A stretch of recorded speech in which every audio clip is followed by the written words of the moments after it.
Então, essa aqui é a aula de Pesquisa Operacional para Engenharia 2, aula 9, Análise de Decisão. Então, o que nos aguarda na aula de hoje? A agenda fala do panorama sobre análise de decisão e depois a gente vai estudar critérios de decisão sob incerteza. Então, são dois tópicos da aula de hoje, dois grandes tópicos, onde eu pretendo passar a aula de hoje. Vamos lá para o primeiro. Então, panorama sobre análise de decisão. Então, problemas de decisão que envolvam um número finito de alternativas. Então, é para esse tipo de decisão que a gente vai tomar. Então, lembrando que um problema de decisão é decidir entre alternativas, né? Qual eu devo escolher. E aí, então, como a gente acabou de ouvir, a ideia é que a gente utilize métodos ali para decidir de forma racional. Então, o que é uma decisão racional? É aquela que visa um objetivo e busca atingir esse objetivo de forma eficaz. E aí eu vou ter vários tipos de tomada de decisão. E para cada tipo de tomada de decisão eu vou ter uma ferramenta diferente. Né? Então, é que nem uma pessoa que tem uma caixa de ferramenta lá com fechadura, martelo, serrote. Para cada tipo de problema ele utiliza uma ferramenta diferente. Né? E aí é importante eu saber os tipos de problemas que a gente tem. Então, no caso aqui, os tipos de dados disponíveis. Né? Então, a tomada de decisão ela envolve muito, que a gente acabou de ver na mini aula, é quais informações eu tenho à disposição, em que dados eu tenho para poder decidir entre uma coisa e outra. Então, a análise de decisão basicamente é baseada em informação. Então, que informações eu tenho, que dados eu tenho, para mim poder basear minha decisão. Então, eu vou ter três tipos de dados diferentes. O determinístico, que é aquele onde eu tenho certeza. Então, certeza de que algo vai ocorrer ou não. Então, o mundo real não é determinístico, mas para algumas situações a gente pode aproximar ele de determinístico. Em alguns eventos a gente pode ter certeza da ocorrência. Né? Clima não é um deles, né? Clima é probabilístico. Então, a gente tem a probabilidade de ocorrer uma chuva. Então, há um risco. E aqui, então, eu coloco ali a palavra probabilidade, risco, logo eu vou falar o porquê dessas duas coisas junto, mas o conceito de risco ele está vinculado à probabilidade. Então, o risco é normalmente quando tem uma probabilidade associada a um fenômeno. Então, e uma probabilidade ela está associada a uma curva de distribuição de probabilidade. Por exemplo, a curva de distribuição de probabilidade normal. Então, vocês devem ter estudado lá em estatística e probabilidade, que aí para cada, por exemplo, medidas de dimensão de um parafuso, eu consigo saber qual que é a probabilidade daquele parafuso, enfim, está tantos milímetros acima ou abaixo da média dele. Então, para valores muito altos, a probabilidade é muito pequena, assim como valores muito baixos do comprimento desse parafuso é muito pequeno. Mas para valores ao redor da média, é muito grande essa probabilidade de ocorrência de desvio. Por que eu posso afirmar isso? Porque eu conheço a curva de probabilidade no qual se encaixam as medidas daquele parafuso. E aí eu posso ter um cenário que é de incerteza, onde eu simplesmente não sei qual é as probabilidades. Eu não consigo atribuir nenhuma probabilidade de chance para a ocorrência de algum dos estados. Né? Então é como se, no exemplo do parafuso, eu simplesmente não soubesse qual é a chance de eu ter um parafuso acima ou abaixo da média. E eu não sei qual é a curva de distribuição desses parafusos, se é normal, se é log normal, enfim. Há uma falta de conhecimento aqui, ou seja, eu tenho incerteza. Então a gente tem esses três níveis aí sobre o tipo de dados disponíveis. Né? Aquele que é a certeza, pegando aí o exemplo do parafuso, seria dizer que, olha, é certo que todo parafuso vai ter sempre a medida da média. Se a gente não tivesse estudado estatística, a gente poderia dizer que sim, sempre eles vão medir igual à média. Né? Mas na verdade não, eles podem ter pequenas variações. E aí vocês devem estar estudando também em metrologia e entendendo o porquê também dessas variações. Em comum, então, elas trazem informações relevantes após analisar logicamente as alternativas. Em comum quem? Né? Em comum as ferramentas. Então, trazem informações relevantes após analisar logicamente as alternativas para que o tomador de decisão decida de forma lógica, enfim, de forma racional. Então, esse é o objetivo das ferramentas, é processar os dados para que o tomador de decisão possa decidir logicamente, racionalmente. Falando um pouquinho sobre risco e incerteza, um pouco mais. Então, a certeza é aquela, por exemplo, no parafuso. Digamos que o parafuso tem uma média, um tamanho, um comprimento, da cabeça até a ponta, de 7 centímetros. E é certo que vai ser sempre 7 centímetros. Um outro cenário é de risco, onde eu assumo que tem uma distribuição da probabilidade de que esse parafuso meça 7 centímetros. E aí tem um desvio padrão associado a ele de 3 centímetros. Né? Então é um parafuso que tem uma variação bastante grande do tamanho dele. E aqui o que explica essa variação do tamanho dele é a distribuição da probabilidade normal. Eu digo isso em função da curva, em função de eu ter os dados de média e desvio padrão. Então consigo classificar aquele comportamento numa curva de distribuição de probabilidade. Então por isso é o tipo de risco, então tipo de problema probabilístico, enquanto que o primeiro é determinístico. E a gente tem um terceiro, que algumas vezes é confundido com o segundo, que é o da incerteza. Então é uma sutileza, que é o caso onde eu simplesmente não sei qual é a curva de distribuição da probabilidade desse parafuso. Então a média é 7, mas eu não sei qual é a probabilidade de encontrar um parafuso com tamanho igual a 10, um tamanho igual a 8, ou um tamanho igual a 5, 6. Simplesmente não sei qual é a probabilidade disso ocorrer. Qualquer uma dessas coisas pode acontecer. Não seria uma surpresa. Né? Então a incerteza é essa, é uma caixinha de surpresas. Né? Então onde eu não sei o que pode acontecer ali. Então, na verdade, eu posso até saber o que pode acontecer, mas não sei qual é a probabilidade daquele evento acontecer. E aí, para cada uma dessas tipos de dados, eu vou ter ferramentas. Então, por exemplo, quando eu tenho certeza, então certeza da probabilidade, mundo determinístico, eu vou utilizar a AHP, então, que é a Analytic Hierarchic Process. Então, é uma análise hierárquica analítica do processo. Como é que funciona isso daqui? Né? Então, a ideia não é eu falar sobre a AHP nessa aula, mas, em poucas palavras, ela estrutura a análise subjetiva. Então, por exemplo, quando a gente vai escolher, digamos, uma máquina nova, temos duas opções de máquinas ali para escolher para compra para uma empresa. E a gente tem vários critérios de decisão. Então, um deles é preço, o outro é o custo de manutenção, o outro é a qualidade, enfim, a flexibilidade daquela máquina. E aí, o que eu vou fazer por primeiro? Então, eu vou analisar cada um desses critérios e avaliar qual deles é mais importante frente ao outro. Vou fazer uma análise pareada. Então, por exemplo, quão mais importante é a flexibilidade frente ao custo? É preferível ter mais flexibilidade ou o custo é algo mais importante que a flexibilidade?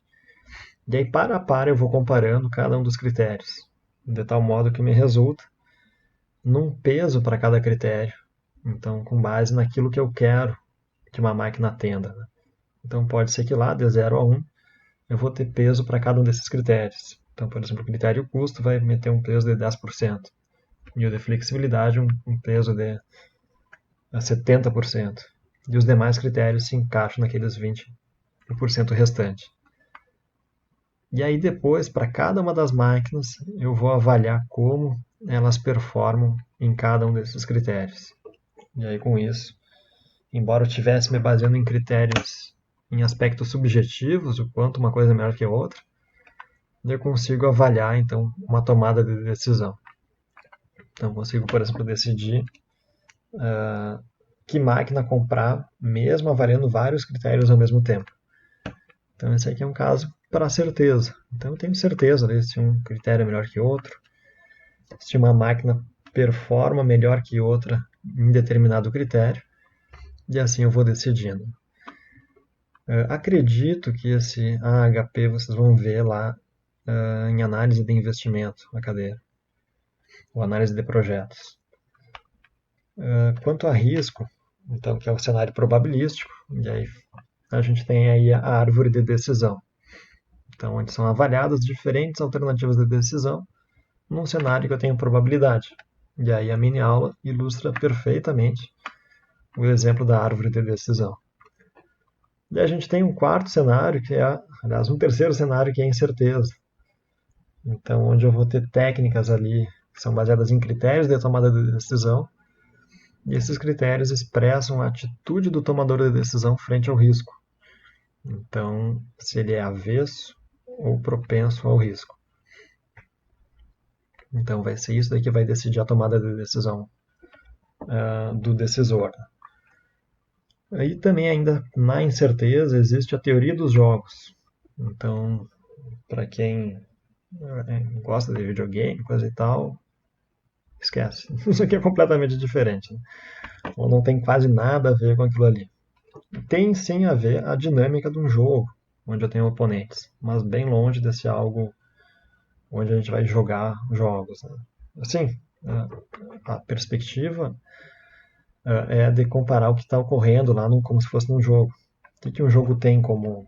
Um jogo tem em comum que há oponentes. E esses oponentes eles competem por coisas em comum. Seja um jogo digital, seja um jogo de tabuleiro, seja um jogo, uma brincadeira de criança. Sempre a gente vê essa dinâmica de competição por um objetivo. Daí acontece que a análise de algumas situações onde há essa competição, eu também posso analisar qual seria a melhor alternativa. Né? Então, isso aqui, teoria dos jogos, eu já estudei um pouquinho, mas é um mundo aí que pode ser bem complicadinho, bem complexo, porque então ele utiliza uma lógica de entender a situação um pouco diferente ali do que a gente está acostumado. Mas, de novo, para quem tem interesse por teoria dos jogos, para análise de decisão dinâmica, com mais de um tomador de decisão, vale a pena. Mas sobre o que a gente vai falar? Né? Vamos falar aí sobre o tópico 2, que são os critérios de decisão. Então, que é como decidir em um cenário de incerteza. E essas técnicas aqui são bastante familiares, ou bastante amigáveis.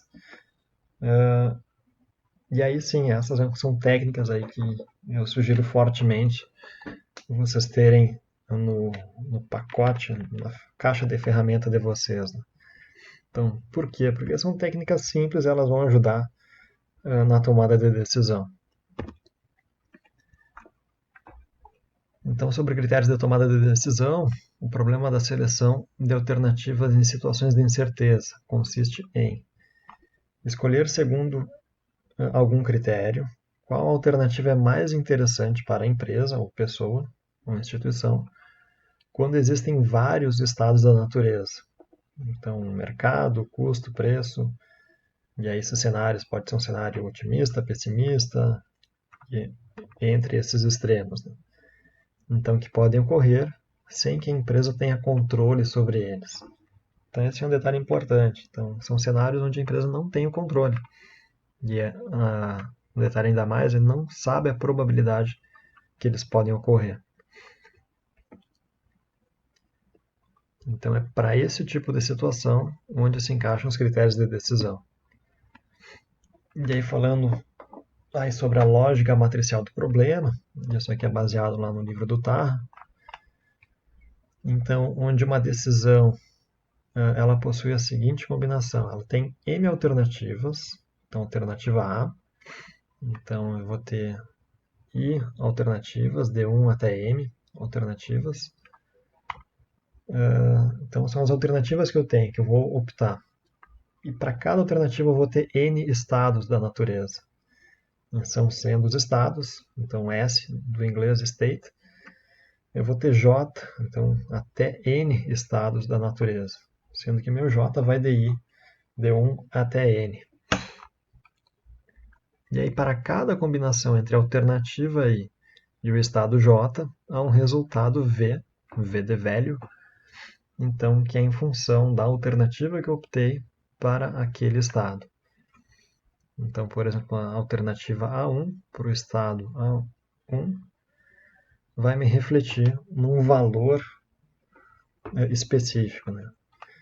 Então, a diferença da decisão sob incerteza para uma decisão probabilística é que a relação entre os estados, SJ, é desconhecida ou não pode ser determinada. Então, para esse caso é que eu não consigo traçar uma relação entre o meu V1, 1 e o meu V1, 2 aqui. Não há uma relação. Se fosse mundo probabilístico, eu conseguiria dizer qual que é a probabilidade de cada um desses valores aqui ocorrerem.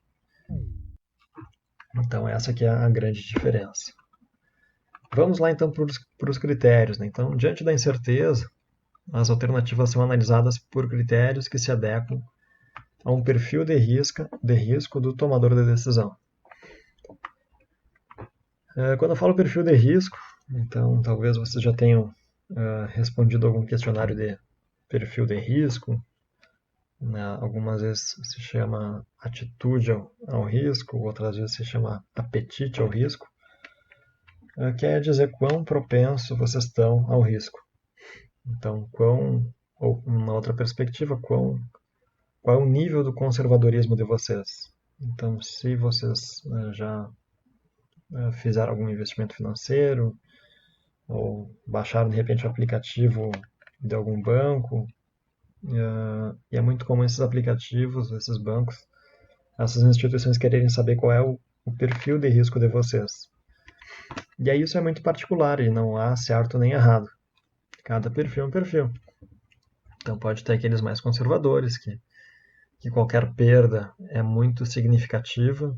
Então, e quando eu falo significativa no sentido subjetivo, então eles preferem evitar perdas, né? Então, mesmo que ganhem pouco, eu prefiro evitar perda.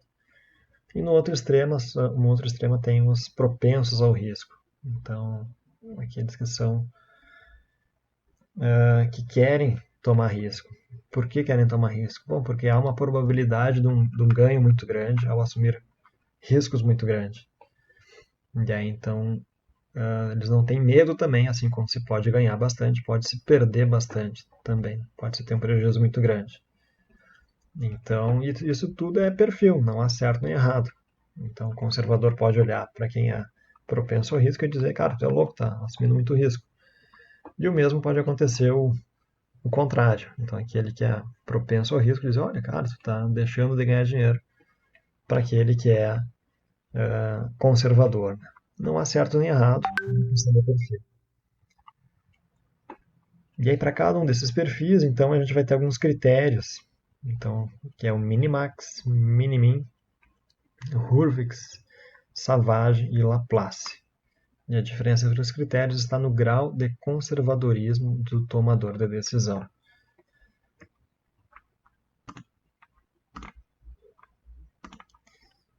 Vamos então para o critério. Antes de falar sobre os critérios de tomada de decisão, quando a gente tem uma árvore, ou melhor dizendo, uma matriz de decisão, onde eu tenho as minhas alternativas, e para cada alternativa eu tenho os valores para cada estado, então, ou para cada cenário, a gente pode chamar assim também. Vamos tomar um exemplo, então, a construção de uma nova fábrica. Digamos que a gente trabalha lá na cúpula de uma empresa, onde essa empresa está pensando em expandir sua fábrica, e ela tem algumas alternativas de locais para instalar essa fábrica. Então, as alternativas são 1, 2, 3, 4 e 5. E aí também existem cenários de situações ali, como desempenharia essa fábrica em termos de custo. Então, por exemplo, o custo de produção em diferentes cenários. A gente pode pensar as alternativas como sendo cidades diferentes. Então, os cenários podem ser também diferentes. Um cenário, a gente pode dizer, de mercado com pouca movimentação, cenário 2, um mercado mais agitado, enfim, um mercado com inflação, sem inflação, enfim, a gente pode criar cenários diferentes, um cenário otimista, pessimista, e aqui casos intermediários. Para cada um deles eu vou ter um custo de produção para uma alternativa específica, né?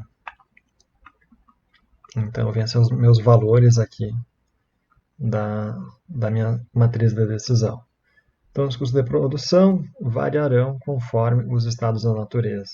Então, se as probabilidades de ocorrência de SJ são conhecidas, eu tenho uma análise sobre condições de risco, que é o que a gente falou antes. Então, se há uma probabilidade desse cenário ocorrer, eu estou falando uma análise sobre condição de risco. Então, aqui faz, digamos, dá uma certeza maior do resultado. Se a probabilidade de ocorrência de SJ são desconhecidas, que é o que a gente está tratando agora, eu tenho uma análise sobre condições de incerteza. Então, que é o que a gente vai tratar agora. Mas antes, um ponto bem importante antes da gente sair analisando todas as alternativas, eu tenho que primeiro analisar as alternativas, justamente para me detectar e colocar em prática o princípio da dominância. Então, antes de fazer a análise das condições de incerteza, é conveniente verificar se previamente se existem alternativas dominadas. Então, o que vem a ser uma alternativa dominada? É aquela que ela é sempre a pior alternativa. Sempre há uma alternativa melhor que ela, para todos os cenários, né? Então, uma alternativa aí é dita dominada por outra, quando, independente do estado da natureza SJ que ocorrer, os resultados dessa alternativa serão sempre piores que os da alternativa em análise.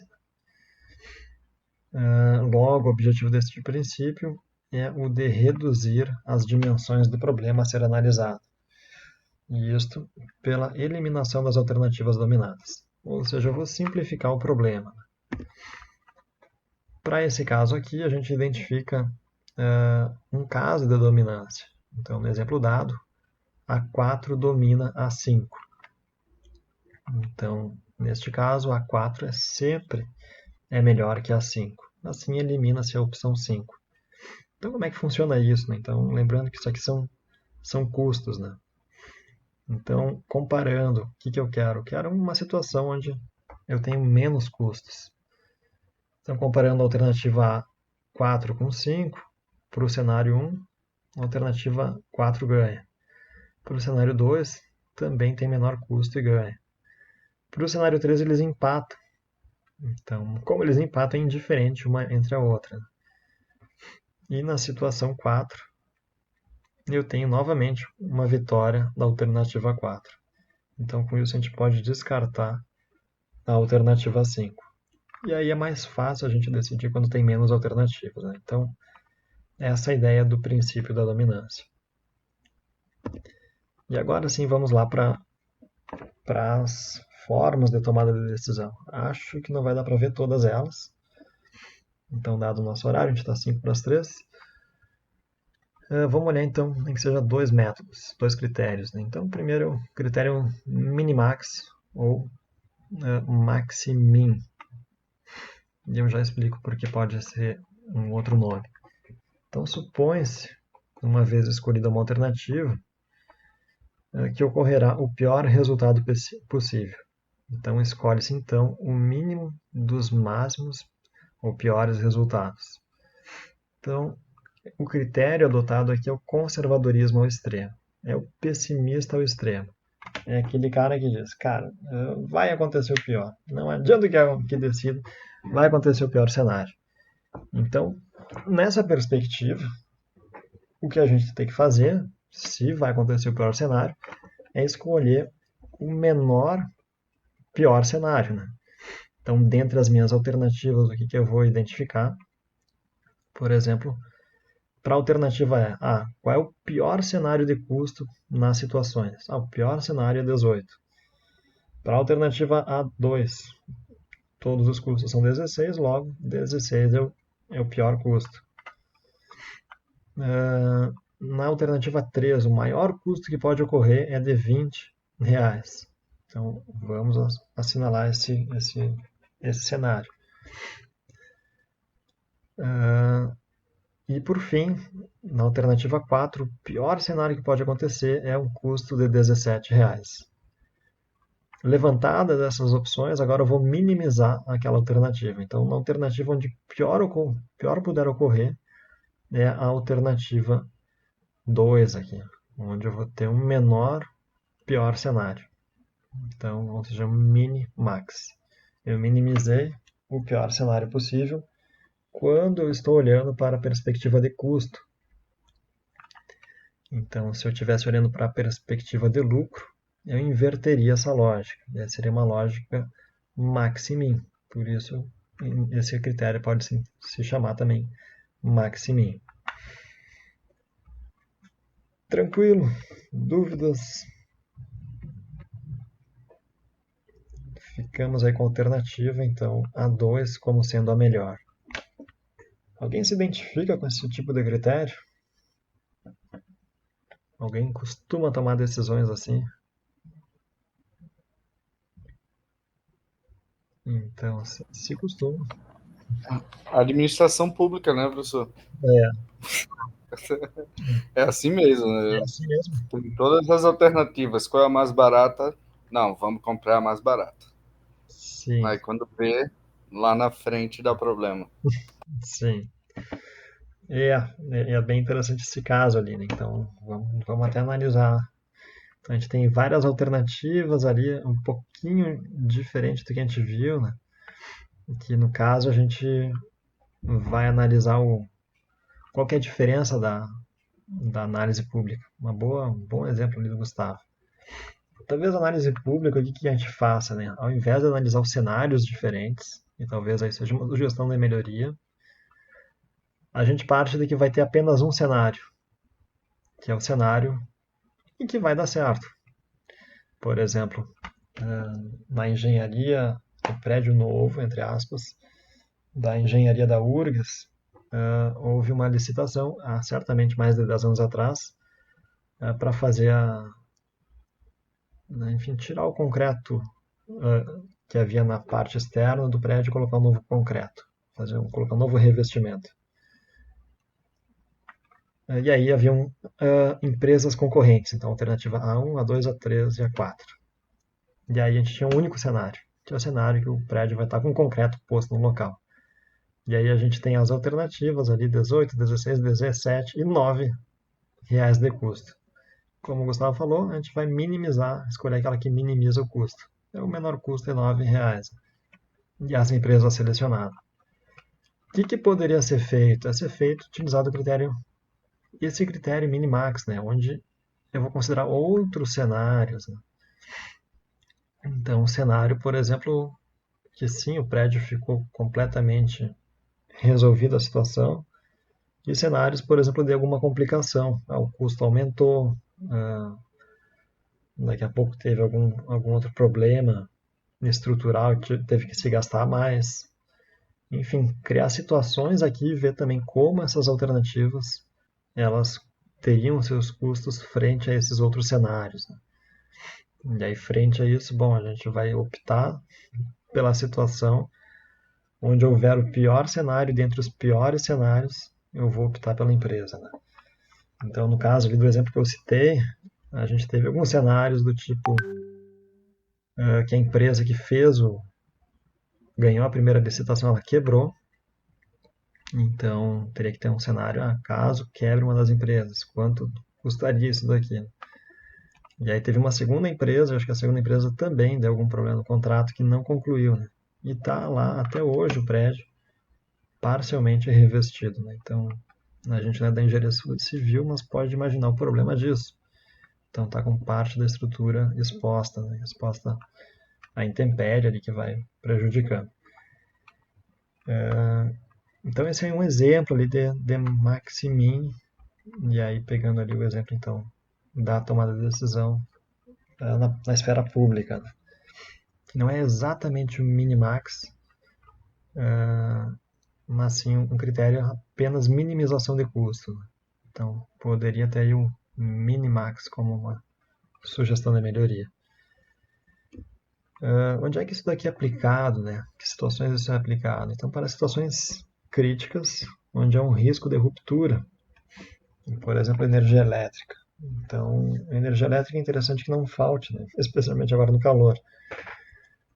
Brincando, mas também especialmente para não parar o país, né? Então, quando falta energia elétrica, os setores, as indústrias param, os hospitais param, coisas que inclusive não deveriam parar, acabam parando.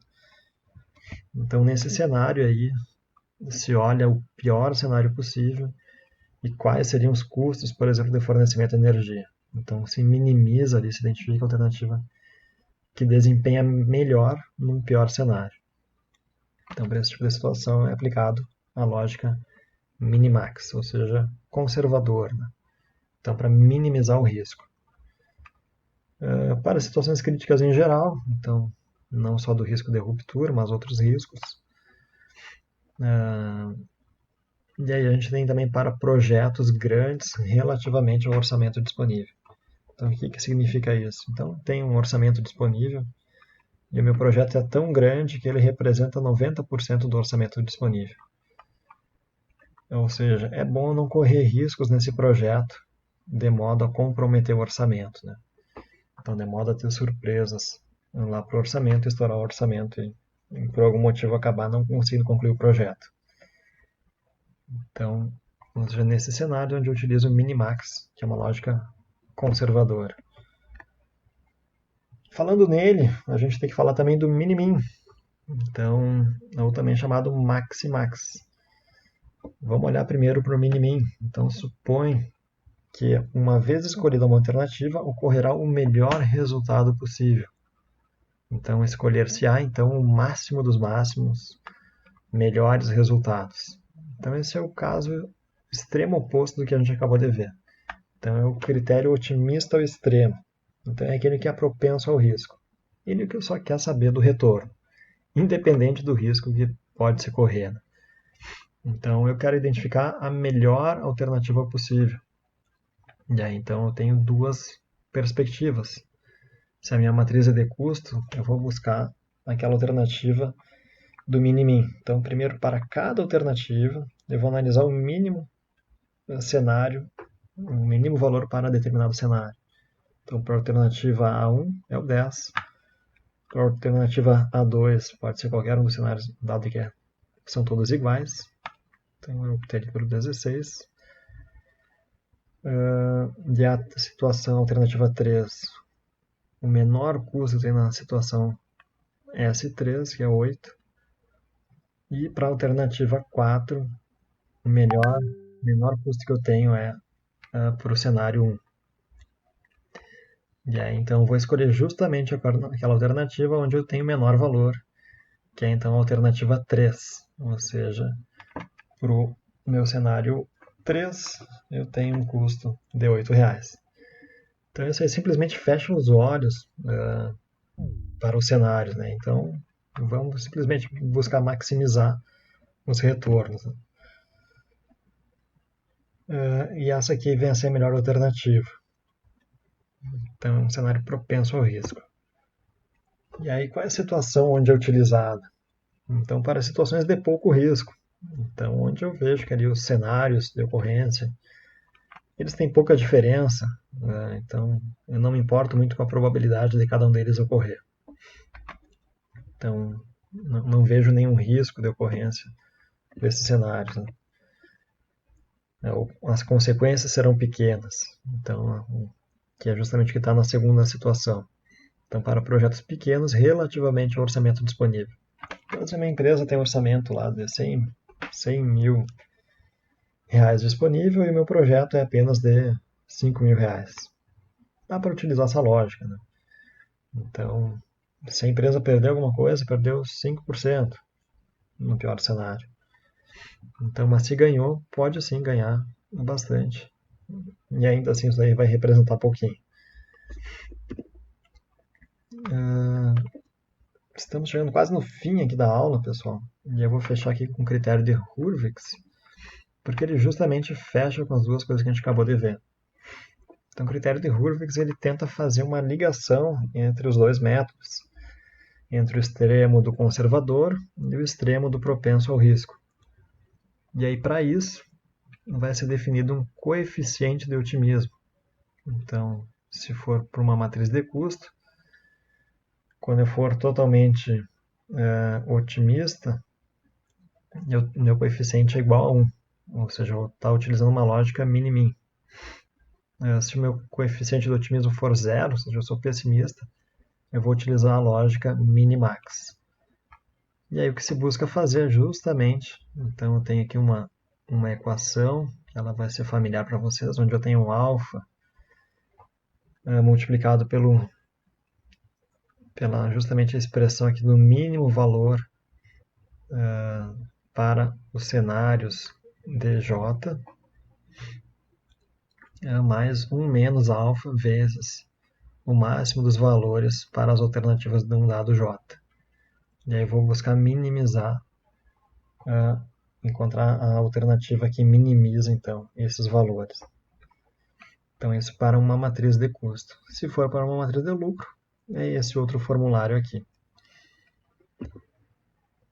Falando pode ficar um pouco confuso, então a gente teria essas equações aqui. Então, o que a gente vai ter aqui, na verdade, vão ser equações. Então, justamente porque tem uma variável aqui, e essa variável ela pode ficar indeterminada. Então, fica uma incógnita. De tal modo que eu vou ter, em vez de ter as decisões para cada alternativa, eu vou ter para cada alternativa uma equação em função do meu coeficiente de otimismo. Então, reparem para que na alternativa 2 o coeficiente é indiferente, porque justamente nessa alternativa aqui, se a gente for lembrar, é uma alternativa onde sempre, para todos os cenários, é igual a 16, ou seja, independe do coeficiente de otimismo. Todas as demais dependem do coeficiente de otimismo. E aí, com isso, eu posso fazer uma análise de sensibilidade, que é o que tem aqui, onde então eu coloco diferentes coeficientes de sensibilidade, aliás, de otimismo, e verifico qual é o valor assumido para cada um desses coeficientes. Então, o que é esperado ali para a alternativa 2, que é a minha linha vermelha, ela é constante para qualquer coeficiente de otimismo. Mas à medida que o meu coeficiente vai assumindo valores diferentes, ou seja, que eu vou migrando de um perfil conservador em direção a um perfil extremamente propenso ao risco, as curvas aqui vão modificando. Né? Então, lembrando que essas curvas elas são a minha curva de custo. E aí eu tenho a seguinte solução. E aí o que é bacana disso? Eu tenho uma solução que é dada por intervalos. Né? Então, do intervalo do coeficiente do otimismo de 0 até 0,125, a melhor alternativa é a alternativa A. Ou seja, aliás, a alternativa A2. Ou seja, para quem é muito conservador ou conservador, a melhor alternativa é ficar com A2. De 0,125 até 0,75, o menor custo que existe é para a alternativa 4. Então, para aqueles que têm perfil intermediário, não é nem extremo pessimista, nem extremo otimista, a melhor alternativa seria essas da alternativa A4. E aí, acima de 75, um otimista, então, para um coeficiente de otimista alto, a melhor alternativa é o A3. Então, aí nos dá uma estratégia de decisão, que é essa solução aqui. Né? Então, para diferentes coeficientes de decisão. E na aula de hoje a gente termina por aqui, pessoal. Nosso tempo estourou.